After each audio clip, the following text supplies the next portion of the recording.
From our main service menu, we can also go into our system configuration. Looking at parameter 1, we can actually go in and change all our level 1 codes, but really what we want to do is look at parameter level 2, which is our Viessmann expert level. For this, we have to enter the code, VI expert, press OK.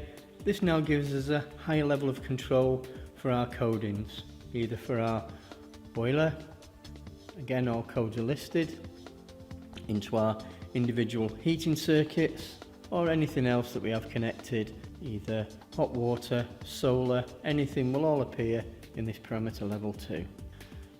In order to set any of our parameters, if we have a look what we have, if we need to change anything, click change.